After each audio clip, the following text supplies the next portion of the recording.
Kulino ge ndelok ndok. Kelok. Katone paman Patih Kudana Warsa karo Nyai Patih. Kowe kudu wani ngeleke. Yen ora wani ngeleke perkara iki percuma kowe dadi putrane Rama.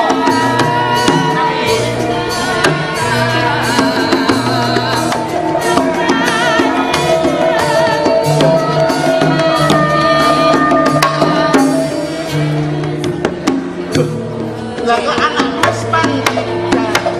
Doyan Pandi. Baca. Wonten wigatos menapa nggih? Nuwun sewu. Kok sarimbitan kalian Nyai Patih saking tindak pundi? Oh, kuwi gak anake ta? Pripun kok Iki garwane iki. Iki nek anake. Bengi iki dadi bojoku.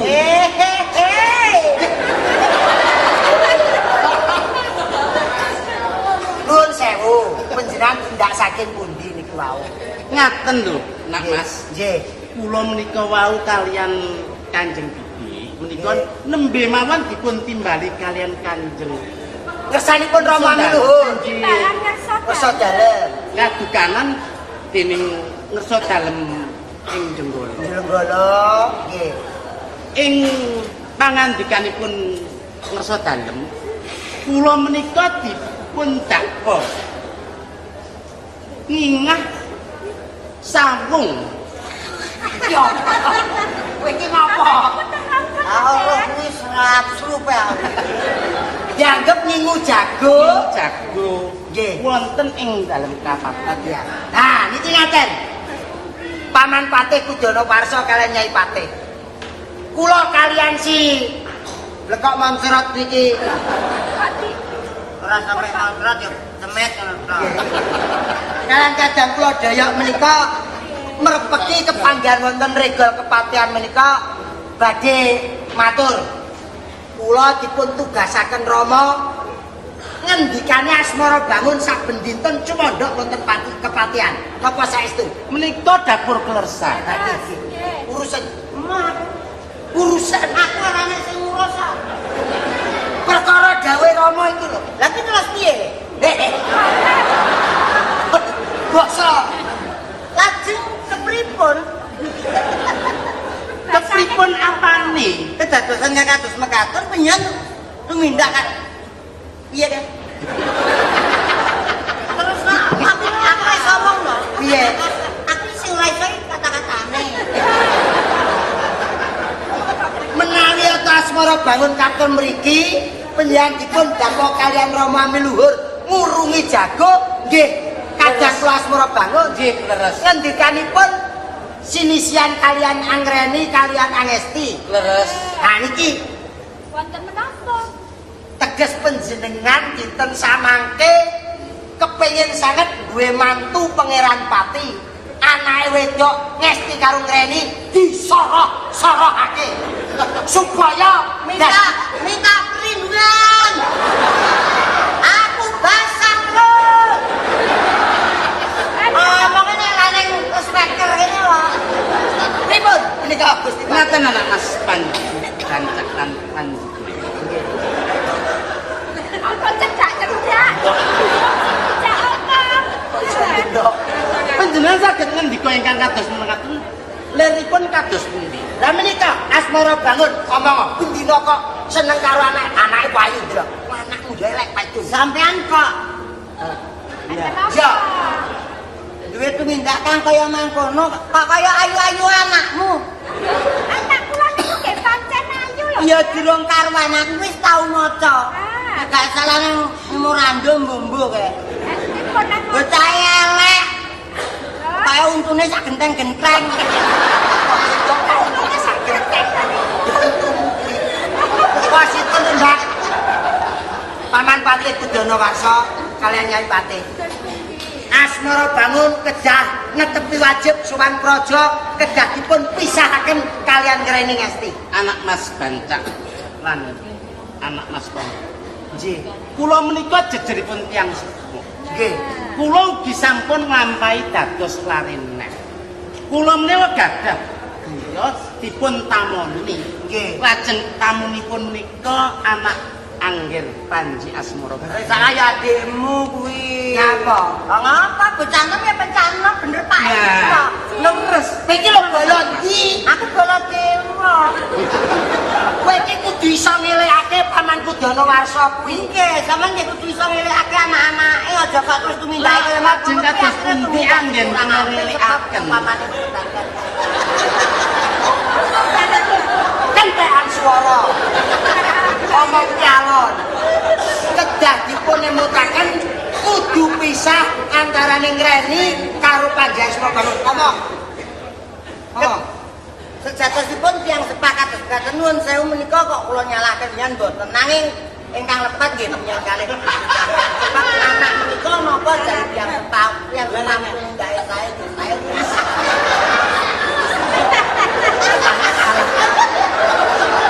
Wis. Omongane tek lho. Pun. Ngreni mesti kudu pisah. Sampun makaping-kaping kula matur. Panjenengan mboten saged misahaken kula aturaken wonten praja. Ya menika. Kula menika sampun makaping-kaping anggen kula nyebutaken.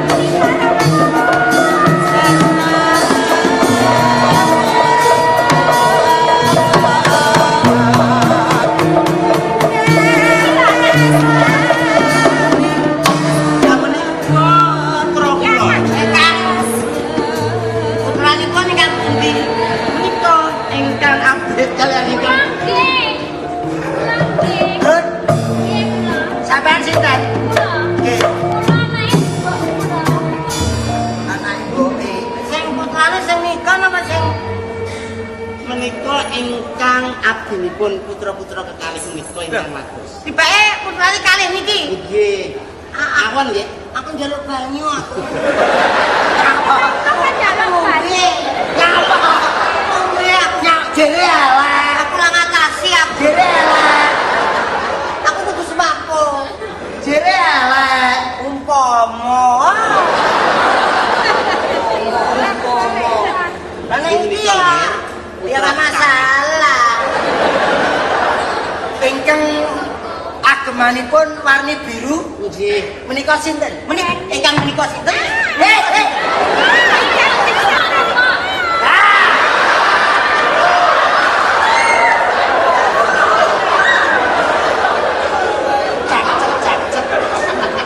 Ingkang menika Ngreni, ingkang menika Angesti. Dan iki Kula nggih ngrem, Ngren apa? ngremuk. Ngremu. Nah iki ndoke akeh. Apa pun ngerti sampean kalih Lah kula. pokoke potongan ngene-ngene iku kakok. Paman Patih Danawarsa. Kados pundi? Putranipun nuwun sewu. Panjenipun Sulistya ing warna. Ning kalenggahan punika kedah dipun pisahaken. Monggo. Kok pisahipun Ngreni Ngesti kalian Panji Asmara bangun kula pasrahaken wonten bidina. Kula aturi Kendra Saptami. Nggih. Kula badhe ngendikani kalian putra. Oh ngaten. Nah, sumanggi. Kok semanggi. Semoga. Semanggi. Monggo. Sapa jenenge? Angres. Angan Resti. Anake dhewe lali. Lalu aku mau Penawangane opo? Iki kleru yo ben wong duwe akeh meneng wae. Sekali-sekali tak ngelokne yang kene. pun Rama bakal takon. Apa sliramu sak klorone iki wis padha nuwahke rasa katresnan karo anak ngger Panji Asmara? Iki lair patos kula menika tresna ngrasanipun Kang Mas Panji Asmara bangun Robi. Wis tresno tenan. Ing jero. Lah kowe piye, Min? Oh ya tresno. Kok men Ya jarine Jasmine. Oh sapa? Angresti. Oh Angresti. Kowe uga tresno. Saya juga. Yo saya juga tresna gitu. Kira iso Cinta gitu. Dengan Kakang Mas Panji Asmara bangun juga cinta. Iki lahirnya ning Semarang. Citae iki ning Saudi Arabia. Kok sik to? Aku dhewe ya ngrungokke nek cuma ora kok nyalahke. Pale iki aku. Pale. Paman Danawarsa. Ya paman iki apa gak pakle. Ja. Aku ora kok belani ora. Nanging bocah iki mung wis semangget tresno karo Nah, Asmara Tani. Bangun. Bangun ora tangi dah. Ya. Nah, iki telah bocah loro iki ya bocah wis payahe ngabar.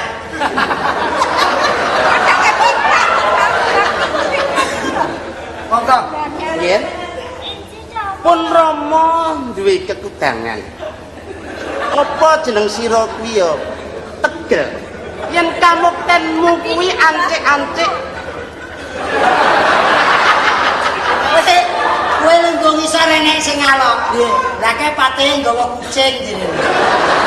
Ah, kucing-kucinge butute nang mburi. Lah we, Kene ada buntut kok. Yen to jeneng sira kuwi engko nyumurupi Kanjeng Rama lan ibumu dadi pangewan-ewaning ana ing praja Jenggala. Dadi kamuktenmu ancik-ancik ana bangkene Kanjeng Ramamu lan Kanjeng Ibu. Mbok saiki derek. Mbok saiki nderek pirsane Kanjeng Rama ora susah diterusake anggonmu nuwake rasa katresnan marang anak nggir Panjasmara. Nanging kemawon Rama. Heeh. Ing pados mriku tresna kula sampun boten ingkang gambaraken man. Kula wonten purutipun pisahaken Rama. Pundi menika ramane? Lah kamu gimana? Reni juga enggak mau putus sama. lah kamu gimana, Genduk? Habis gimana sih aku selalu gigit nyamuk.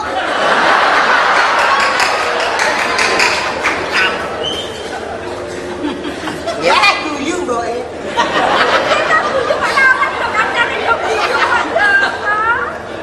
Monggo, kula pasrahaken panjenengan. monggo teng pundi? Lah monggo temande ta perkut. Kula nyuwun jawab. Ngene nggih.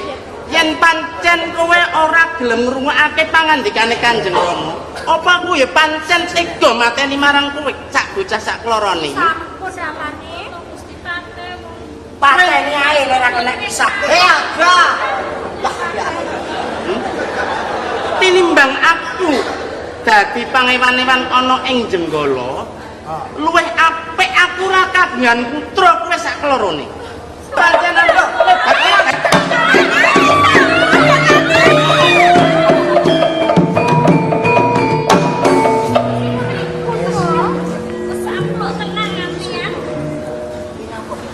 Wonten menapa paman kok lajeng badhe merjaya kaliyan Kang Putra piyambak kados Lah pikirane ngopo to, Sleng?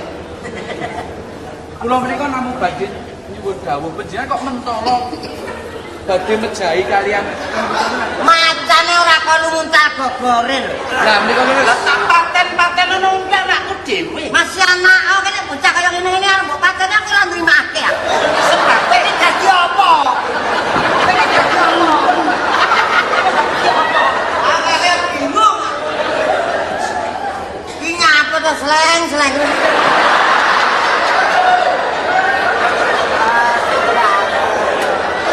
Nyapa.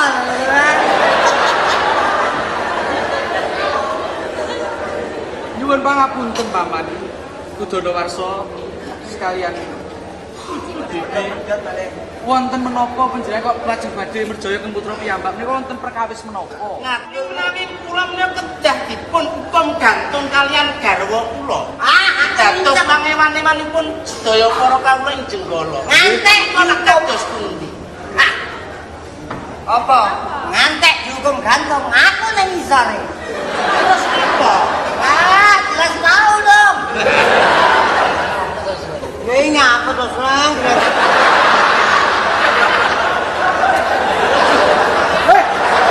Wah, Ya dimu Panjasmara bangun. lewat danane wis sleng to. Ngene to Kakang mbok ya rada sabar. Ora kok sabar ngono lah nek wis kene keadaan kaya ngene iki ndang ngambil kesimpulan kok ya. Jika kesimpulan ora sajake kok kowe rada karo aku ora seneng iki.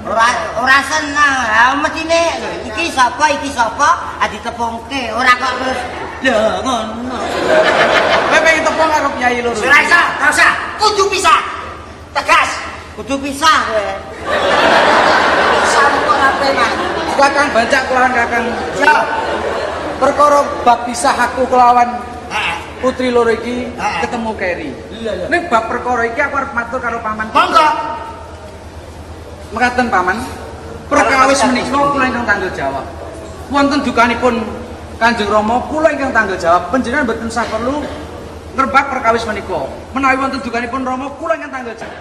Menengaken sedaya kula serahaken wonten menapanipun kula mboten nanti. Sampun ngantos perkawis menika paduka tumut-tumut kula tetep ngabari tanggung jawab. Menawi ngaten kula nyuwun pamit ratu. Kula ngabari datang paman. Sama ngantos kuwatir. Monggo. Nggih. Tuwa-tuwane barang ora Ngati-ati ya nggih. ora loro kok. Gini. Ora. Lha kok mblungus bae pake. Terus anake diserahke. Anakmu yo men. Men sapa? Aku arep takon kelawan sliramu sakarone apa wis lahir batin tresno karo aku. Nek kelawan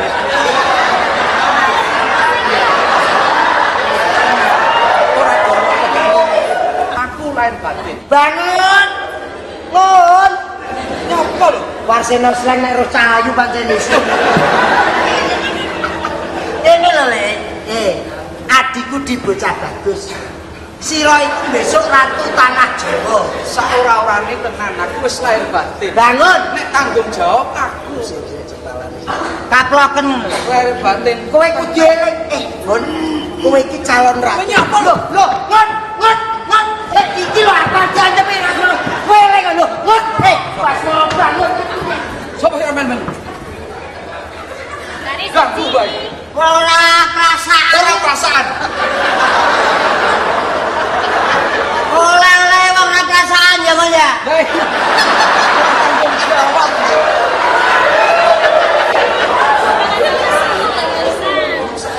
Nah, aku tuh ora bakal kaya kakakmu kok. Terus nek karepane bocah nom kaya ngono monggo, tapi yo diitung lah. Misale, Karepe iki lak loro ta? terus loro Apa yo entek? terus karepmu. Ya, aku kasih satu dong. Lah nek kira-kira mesti karo wis gelem. Ayo, berani. Jelasnya bocah wis kaya ngedu kaya wis jelas. Kaya ngedu. Ngedu batine iki lho. Ora karepku nek sakloron iki tanah salah siji gelem apa ora yen ora gelem mesti dipaksa. Ya, ini lho karepku. Coba ini ada. Ini. Ini lho.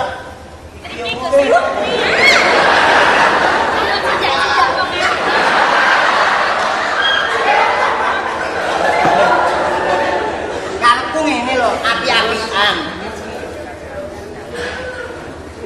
Saiki iki antarane aku sak keluarga kaya kakakmu si Bapak, kakakmu Joyo.